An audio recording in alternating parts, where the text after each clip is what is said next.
Hey everyone, today we're going to be having a quick introduction to texture painting in Blender by actually painting with some nice textures. And we're going to be creating a simple rock and painting it with a free rock texture. So first of all, let's go ahead and create a rock, which is actually very simple. I'm going to install a quick free extension on Blender, so I'm going to left click edit, and then I'm going to choose preferences. Then in my get extensions options here, I'm going to search extensions and search for extra mesh objects. And you can see I've got it here. Mine's already installed, but if you don't have it installed, there'll be an option to install it. So you can go ahead and press that. And then I'm going to come to my add-ons options here.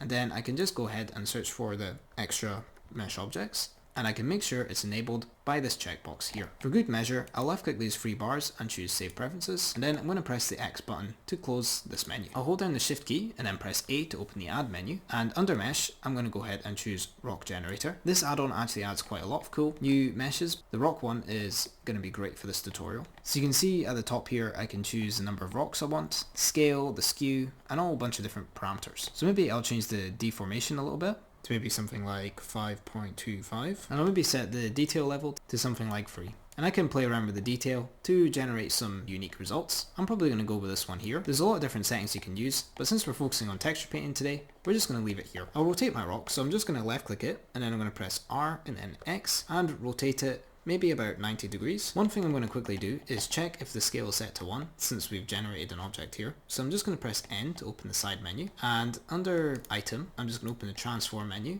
and here we can see the scale is all set to 1, so we're all good to go. You can see in our dimensions we've got quite a big rock here. That's okay for us. Right now if I press tab to go into object mode, you can see that it's actually quite a simple object, and how this effect has been achieved is using some modifiers generated by the add-on. So you can see if I left click this blue spanner, you can see I've got all these different modifiers here. So probably what I'm going to do is I'm going to duplicate this and apply all these modifiers just so we have our rock ready to go for texture painting. So I'm going to hold down the Shift key and I'm going to press D to duplicate the object. And this one here called rock.001, I'm just going to call it rock backup. And I'm just going to hide it by pressing the H key with it selected. Then I'll left click my other rock and I'll press G and Y, maybe just to move it out like this. Now let's go ahead and apply these modifiers. So I'm just going to left click this arrow here and choose apply. And I'm just going to keep working my way down until I've applied all of these modifiers. Now when you press tab to go into edit mode, you can see we've got quite a nice geometry here ready to go. Now let's go ahead and choose a texture to paint with. And in my browser here, I'm just going to go ahead and search for Polyhaven. And then I'm just going to go ahead and go to polyhaven.com. This is a great resource for getting loads of free models, textures and HDRIs to use in your projects. So I really like to use this resource. So I'm just going to go ahead and choose Browse Textures. Here you can see we've got a few different things we can filter by, but I'm just going to search for rock in the search bar. And you can see as I scroll down, there's quite a few good options here. So I'm just going to scroll down until I find one that I like. I think I'm going to go for this rock boulder dry material. So I'll just left click this one here, and I'll definitely make sure to add this link in the description below so you guys can quickly get it. And here you can see there's a few options. We can choose the resolution here. Since we're texture painting, I'm probably just going to go for 2K just so it isn't too demanding while I'm shooting the video, but you can work with a higher resolution. Just keep in mind it might be a little bit slower. In fact, I might even go 1K for this one just to ensure a nice smooth recording experience. Then I'm going to go ahead and press download, and once the download is complete, I'm going to go ahead and open my file browser. And here in my downloads folder, you can see we've got our rock boulder dry material at the top here. So I'm just going to left click it, then right click, then I'm just going to choose the extract all option. Here if you press browse, you can choose a location on your computer which is suitable for saving your textures. For the sake of time efficiency, I'm just going to extract it here. So I'll just left click extract, and that's just gone ahead and extracted it into my downloads folder. And inside this textures folder, you can see we have our textures here, which I'll maybe change my view to extra large icons just so we can see it. And you can see we've got a few different options here. Some of them we can't see, but we will be able to use them in Blender. Although today, we're only really going to be painting the base color. So I'll press this X button to close.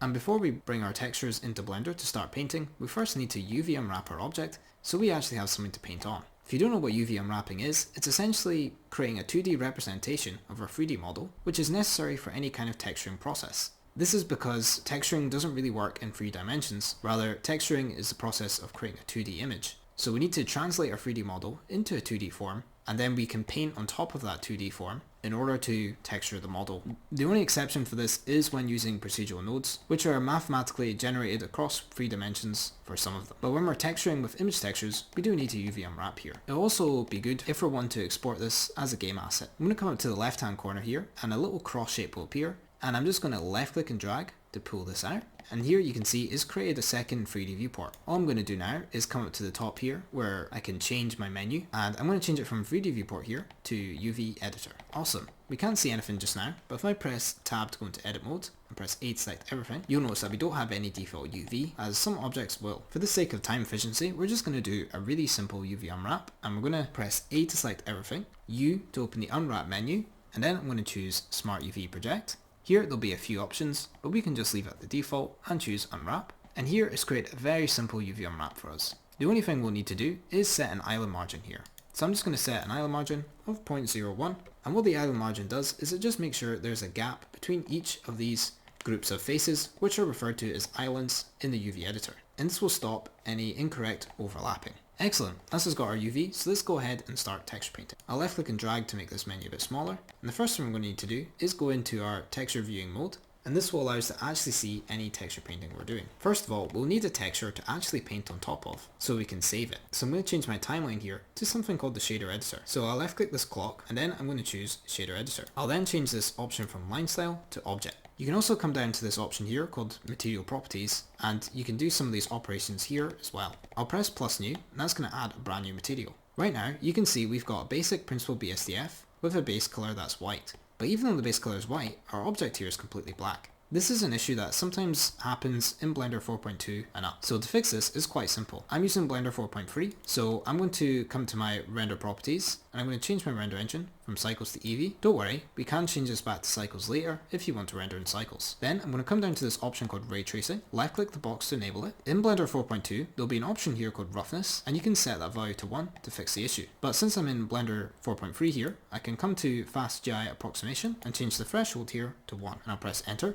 And now you can see our object is now white to match the principled BSDF here. I'll press tab to come back into object mode. And so since we're going to be texture painting the base color here, that means we're going to need to add a plain image texture to paint on into our base color so it shows up as we paint. So I'm going to press the shift key and then the A key to open the add menu. And this will be opening the add menu inside of the shader editor. And under texture, I'm going to choose image texture. Then I'll plug this color into the base color, and our rock will go black again, which is fine because we don't have any image here, so it's just going to go black by default. Then we want to make sure our image texture that we're painting on is using that UV that we made earlier. So I'm going to press shift and then A again, and then under input, I'm going to choose texture coordinate. And to make sure it's using the UV that we created up here, we're going to plug the UV option into the vector, which will pretty much tell this image texture to make sure to use the UV coordinates for this image. Though it should use UV by default, but this is a good thing to do just in case. Then I'm going to press plus new to add a new image, and here it'll come with a few options. I'm probably going to make this a 2K texture, so I'll left click and then quickly drag down, and you can see this will allow me to edit both the width and the height at the same time for the pixel width and height. I'll left click the end of the 1024, and I'm going to hold down the shift key and then press 8, which will create that time symbol, and then I'll press 2 and then enter, and that's going to times it by 2, creating a 2K texture. The default color doesn't matter, so I'm just going to leave it on black, and I'll give it a name of rock base color. Then I'm going to go ahead and press new image. Alright, awesome. Let's go ahead and start texture painting. So the first thing we need to do is come to object mode here and change to texture paint. You can see on the left here, our UV editor has gone black, and that's just to represent the image that we've created. You can see if I zoom out here, and then I paint on here, you'll see a red mark appears both here and on the object. Alright, but we don't really want to paint with red, we want to paint with our texture. So to do that, I'm going to come to tool, and here you can see that we've got some different brush options here. And all I'm going to worry about is this option here called texture. And here I can press plus new, and what this is going to do is create something in the texture properties panel for us to import our texture. So I'll come down to this texture properties panel, which is this checkered option. And here there's an option called image, and we can just go ahead and press open. Now we can go ahead and go to our rock boulder dry material, come to our textures, and we're just going to go ahead and choose the rock boulder dry diffuse or diff, which just means base color. And I'm going to choose open image. Now you notice when I start painting that it's starting to paint with the texture, kind of, but it's not really using the color, it's using this color up here. I'm just going to come up to the top here, and where there's this black color, I'm just going to set it to a nice bright kind of neutral white color. And I'll also set my strength here to 1. And now you'll notice when I paint that we've got a little bit more of the color we're kind of looking for, but it's kind of just drawing the repeat of our texture over and over again. So one thing we can do is if you come down to the texture options in the toolbar here, we can change it mapping from view plane to tiled. And now you'll see that when we paint here, it's going to start painting a rock kind of repeatedly, but it's not having that repeated issue anymore. But this isn't really the way I like to texture paint. Rather, I like to use an option called stencil. So I'm going to change the mapping from tiled to stencil. And now you'll see this big square appears. And when I paint with this square, it's just going to paint the texture like that. We can move our stencil by right clicking and dragging it, and you can hold down Control and right click to rotate it, Shift and right click to change the size of it, so there's quite a bit of flexibility here. You can also adjust it here with these parameters here. So what I can do is I can start painting here, and you see we're getting a rocky result, but then if I was to rotate over here and start painting, it's gonna not necessarily always blend in nicely. I got quite lucky here and it ended up kind of blending in quite well. So to get started, let's go ahead and just paint all of these different angles. So I'm just going to keep on rotating around my object with the middle mouse button. I'm going to try not to zoom out too much, as I kind of want to keep everything roughly the same scale for the texture and the object.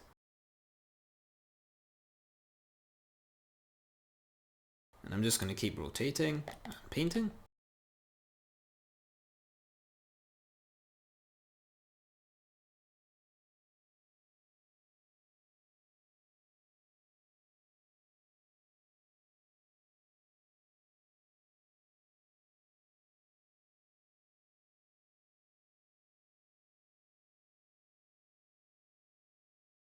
Alright, so now I've gone ahead and done that. You can see some parts are looking alright, but then some parts are looking a little bit stretched. So before we go ahead and fix those, let's quickly talk about saving our image so we don't randomly lose our progress. You can see on the left here we have our texture. So with our UV editor, all we need to do is come up to the top here where there's this option called image, and you'll see there's a star beside it, which just means that it needs to be saved. So I'll left click this, and then I'm going to choose save.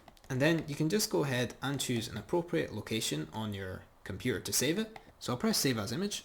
And now if we make any changes to our texture by painting some more, to update those changes, I just come up to image and press save, and that will be all fine. It's important that you do know where your texture is saved for later though, as you may need to find it if the file becomes corrupted. For these areas that are stretched, I'm just going to go in and kind of refine by painting over the top here. But you'll notice that sometimes it's going to create some hard edges, so sometimes using a softer brush can be a good way to alleviate this issue. To do that, we just need to come up to this option called fall off in the tool options. And here we can just adjust this curve in order to make it a little bit smoother. Now when we paint, we'll have a little bit more of a smoother transition between things, which will allow us to transition our image nicely. So I'm just going to go back in and start painting again until I've gotten rid of all of these kind of stretching issues.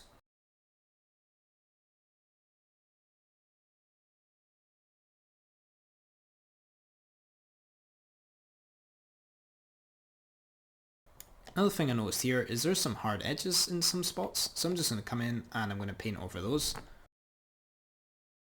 And there we go. I'll come back into object mode just now. And yeah, you can see that this is a pretty easy way to go ahead and start getting some detail by using these free online textures.